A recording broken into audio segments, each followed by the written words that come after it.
Olá, tudo bem com você? Vou começar com a nossa saudação Pi.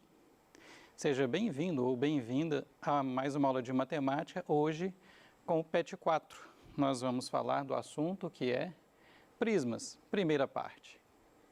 Meu nome é Alex Duarte e nós vamos começar com a definição do que é um prisma. Gente, prisma é um de vários sólidos geométricos que a gente vai ver ao longo do PET 4. Cada semana a gente vai ver um certo assunto. Prisma, então, é um sólido geométrico, delimitado por duas faces poligonais, congruentes e paralelas, a gente vai ver melhor no desenho, tá? Que são chamadas bases, cujas demais faces, que são as faces laterais, são paralelogramos. Os prismas são classificados de acordo com a forma de suas bases. Por exemplo, se temos pentágonos nas bases, teremos um prisma pentagonal. Gente, vamos ver isso no desenho? Então, aqui, temos aqui um prisma. O que foi falado lá? Que é um sólido geométrico. As bases são duas, então a base não só essa aqui de baixo, como também essa aqui de cima. Como no exemplo aqui a base é um pentágono, esse prisma será chamado de um prisma pentagonal, ok? E as faces laterais são paralelogramos. Nesse exemplo aqui são retângulos até. Então nós temos aqui as duas bases e nós temos 5 faces laterais. Vamos ver então o restante da nomenclatura. As bases, cada ponto aqui vai ser um vértice, cada linha aqui, vai ser uma aresta, então no caso aqui, no exemplo aqui, a aresta lateral. Cada face que não for base vai ser chamada de face lateral. E a aresta que não é a lateral é a aresta da base. Então vamos lembrar bem essa nomenclatura. Os pontos que formam os polígonos são vértices. Os lados são chamados de faces. E as linhas, os lados das faces, dos polígonos que formam as faces, são chamados de arestas. Vamos guardar bem esses 3 nomes, vértices, arestas e faces, ok? E finalmente, do início aqui embaixo até o topo lá em cima, é a altura do prisma. Gente, agora tudo é tridimensional, tá? Bom, ainda em termos de nomenclatura, qual a diferença entre um prisma reto e um prisma oblíquo? No prisma reto, o que acontece? A aresta lateral aqui, ela faz ângulo de 90 graus com a aresta da base. Ok? Então, aqui é um paralelepípedo, reto, como se fosse aqui uma caixinha de sapatos que está em pé. Agora, quando o ângulo não é de 90 graus, vocês estão vendo que esse prisma está como que inclinado para a direita? Esse prisma é chamado de prisma oblíquo. Então, assim, entre aspas, o prisma reto ele está em pé. E o prisma oblíquo ele está deitadinho para um lado. No prisma reto, o ângulo aqui entre a aresta da face e a aresta da base é de 90 graus. No prisma oblíquo, o ângulo não é de 90 graus. Agora, não vamos confundir esse conceito com o conceito de prisma regular. O nome prisma regular se refere ao polígono da base.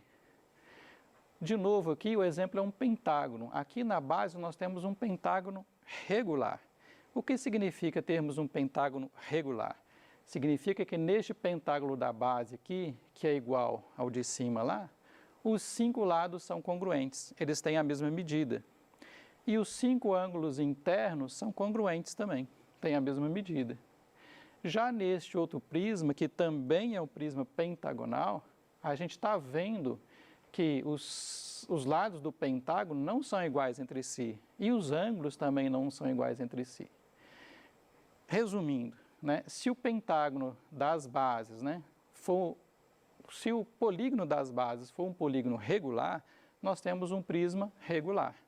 Todos os lados do polígono da base são congruentes e todos os ângulos internos também são congruentes. Já se o polígono da base ou das bases não for regular, nós temos um prisma que também não é regular. Outra coisa muito importante para a gente guardar sempre é que em todo prisma as bases são paralelas entre si, tá? Igual foi dito no início. Então não vamos confundir o conceito de prisma reto, que é aquele com ângulo de 90 graus, que é o prisma em pé, com o conceito de prisma regular, ok? Aqui você pode ter, por exemplo, um prisma reto que é regular ou que não é regular, e você pode ter um prisma oblíquo que é regular ou que não é regular, ok? São conceitos independentes, então guarda aí que reto não é sinônimo de regular. E agora vamos com calma aqui discutir a contagem de vértices, faces, arestas que acontece em qualquer prisma, baseados na definição de prisma. Um de cada vez. Aqui diz o seguinte: em qualquer prisma, o número de vértices é igual ao dobro do número de vértices de uma base. Então, no exemplo aqui que está desenhado aqui, nós temos 1, 2, 3, 4, 5, novamente um pentágono na base. Vocês estão vendo que esse prisma aqui é oblíquo, né? E que ele é irregular também, porque esse pentágono da base aqui não tem os 5 lados iguais. Mas observa que aqui na base nós temos 5 vértices. Consequentemente, aqui na outra base nós também temos 5 vértices. E aí nós temos todos os vértices do prisma. Vamos ver a explicação? Pois os vértices de um prisma são exatamente os vértices que formam suas bases. Se você olhar na figura aqui, o vértice do prisma ou vai estar na base de baixo ou vai estar na base de cima.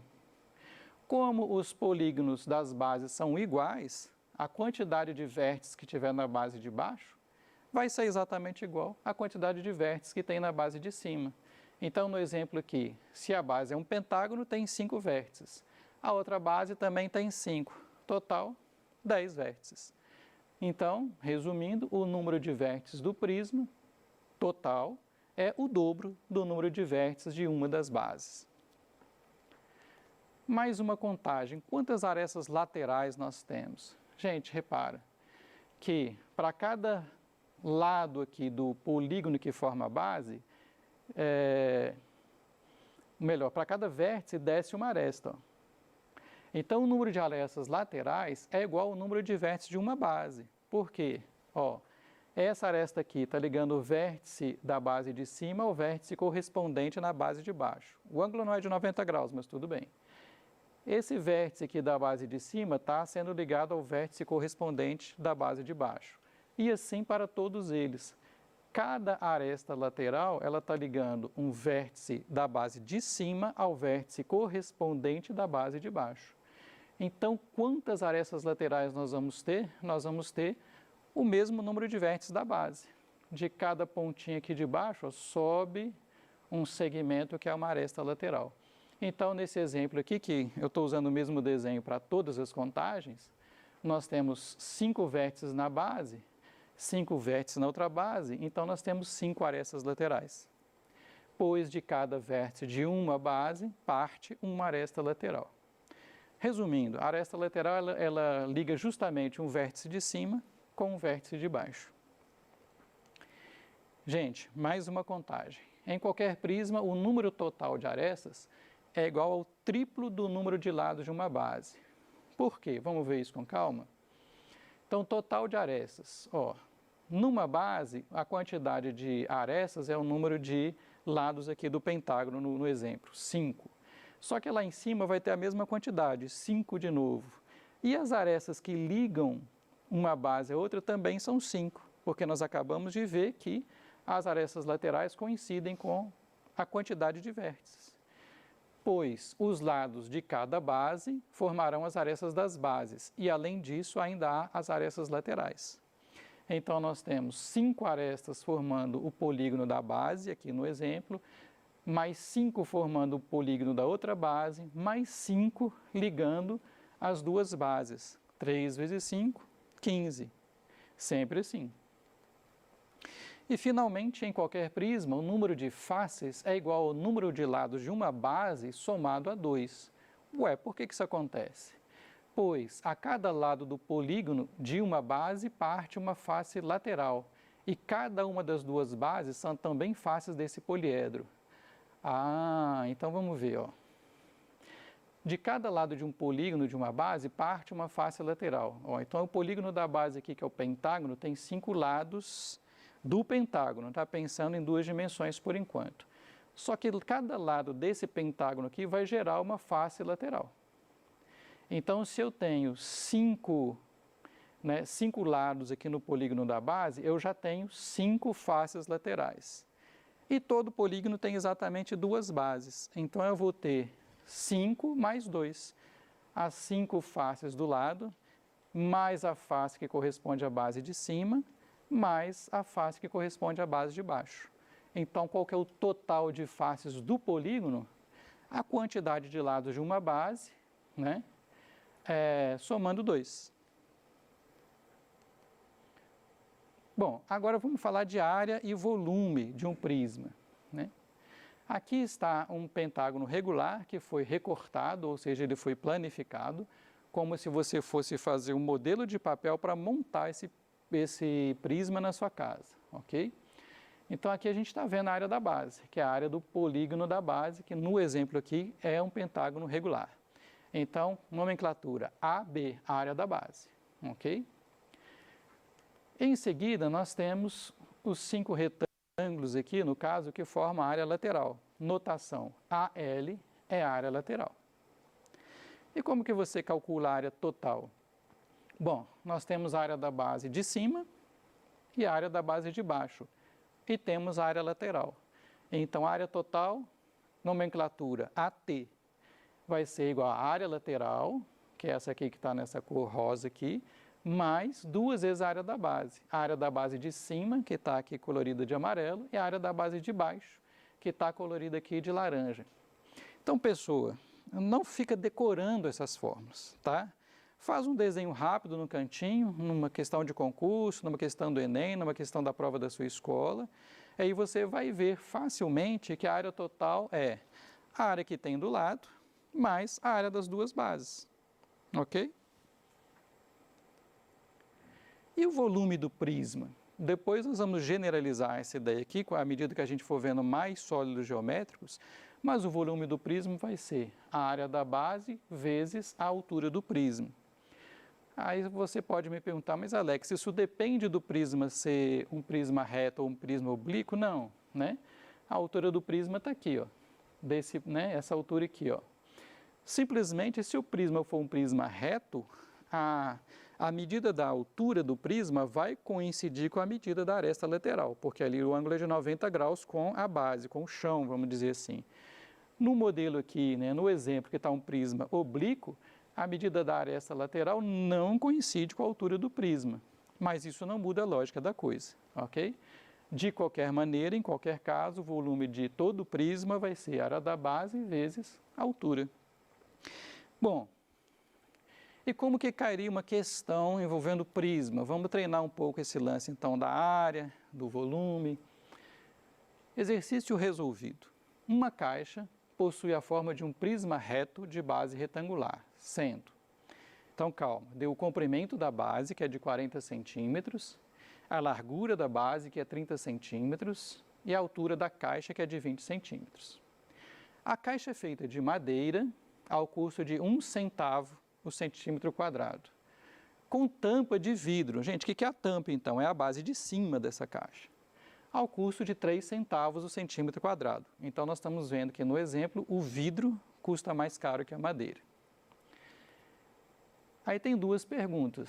Qual é o custo total da caixa? Então, ó, se você está fazendo a caixa, você está pensando em área. E na letra B, uma fábrica de cosméticos pretende colocar creme rejuvenescedor nessa caixa, para venda no atacado, preenchendo 90% de seu volume total. Claro que você não vai encher de creme até a tampa, né? Quantos litros de creme vão caber? Bom, então vamos analisar um de cada vez. Pessoal, eu percebo também assim nas aulas que muitas vezes você tem medo de fazer um desenho, mas o desenho é para ajudar você a raciocinar, a enxergar o que está acontecendo. Então tenta desenhar, mesmo que a princípio você desenhe errado, todo problema de geometria, seja geometria plana, geometria espacial, geometria analítica ou trigonometria, é interessante você tentar fazer um desenho, porque no desenho você vai tentar visualizar rapidamente o que está acontecendo. E esse caso é fácil, né? Porque aqui o que é? Tipo uma caixinha de sapato. Nós temos aqui, ó, 40 centímetros no comprimento da base, 30 centímetros aqui na largura da base e 20 centímetros de altura da caixa aí da fábrica de cosméticos. Bom, então vamos calcular a área lateral sem contar a base de cima, tá? Porque nós vamos ver primeiro a madeira. Qual que é a área da base? A base é um retângulo. Qual que é a área do retângulo? Né? Base vezes a altura do retângulo. Tá? Então, uma dimensão do retângulo é 40, a outra é 30. Qual que é a área da base? 40 vezes 30, 1.200 centímetros quadrados. Aqui eu estou usando uma anotação que está se tornando cada vez mais comum, que é a anotação de usar o asterisco para indicar produto, ok? Bom, agora vamos ver a área lateral. Só que a área lateral nós temos esta parte da frente da caixa, que tem a mesma área daquela parte lá do fundo da caixa. Cada uma delas tem quanto aqui, ó? 40 vezes essa dimensão aqui, que é 20. 40 vezes 20, 800 centímetros quadrados. Só que aí a gente pegou só a frente e o fundo da caixa, tudo de madeira, tá, gente? Continuando a área lateral, nós temos também esse lado esquerdo aqui da caixa, aqui na nossa figura, e o lado direito aqui da caixa. Os dois têm a mesma área, né? Cada um deles tem 30 vezes 20. Gente, vocês notaram que aqui a gente, né, tem que multiplicar por 2, né? Porque tem um na frente e um atrás. Então, ó, 40 vezes 20 tinha dado 800. Vezes 2, 1.600 centímetros quadrados. E aqui também, ó, 30 vezes 20, que é esse retângulo de cada lado, daria 600. Só que eu tenho dois, tenho à esquerda e outro à direita. Então, 2 vezes 30 vezes 20 vai dar 1.200 centímetros quadrados. Então, agora nós temos toda a área que é feita de madeira. Somo tudo isso, deu 4.000 centímetros quadrados. Ok? Como? O que acontece?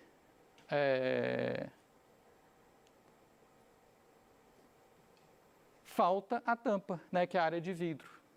Mas a área da base superior é a mesma área da base inferior, que a gente até já tinha feito, ó, 40 vezes 30. Nós temos 1.200 centímetros quadrados, que é a tampa de vidro. Então, a área em vidro vai ser 1.200 centímetros quadrados. E agora, a gente pode responder a pergunta, qual o custo total da caixa? A madeira, nós temos 4.000 centímetros quadrados, ao custo de 1 centavo cada centímetro quadrado, multiplica aqui, deu R$40. E o custo do vidro? Nós temos 1.200 centímetros quadrados, ao custo de 3 centavos cada centímetro quadrado, multiplica aqui, deu R$36. Somando tudo, 40 com 36, o custo total da caixa é de R$76, ok? Então, ó, custo para construir uma caixa não é volume, tá? É área, é o material que você está usando para construir a caixa. Não vamos confundir com o conteúdo da caixa. E agora sim, agora nós temos que pensar no conteúdo. Ó, o volume dessa caixa é a área da base vezes a altura. A área da base a gente já tinha achado. 40 vezes 30, 1.200. Porém, a altura da caixa é 20 centímetros. 1.200 vezes 20, nós temos um volume de 24.000 centímetros cúbicos. Gente, presta atenção, outra diferença, tá? A área aqui no exemplo, centímetro quadrado. Volume, centímetro cúbico, ok? E aí nós temos que fazer uma regra de 3, porque lembra que o fabricante ele vai encher só 90% da caixa com o creme. Então, 100% corresponde a 24.000 centímetros cúbicos. Quanto será 90%? X. Multiplicamos cruzado aqui, 100x igual a 2.160.000, passo 100 dividindo, deu 21.600 centímetros cúbicos. Só que aí temos que finalmente converter para litro. 1 litro é 1 decímetro cúbico, que é 1 decímetro vezes 1 decímetro vezes 1 decímetro. Ou seja, 10 centímetros vezes 10 centímetros vezes 10 centímetros. 1 litro são 1.000 centímetros cúbicos. Então, agora a gente faz outra regra de 3. Nós temos que 1 litro são 1.000 centímetros cúbicos. Quanto será o y correspondente a 21.600? Novamente, multiplica cruzado, é fácil, porque ficou 1.000 vezes y igual a 21.600. Passo 1.000 dividindo, é só você chegar à vírgula, 3 casas para a esquerda, o volume que vai caber ali de cosmético é de 21,6 litros. É muito, mas é atacado, beleza? Aqui estão as nossas referências. muito obrigado por sua presença nesta aula e tenha um excelente dia.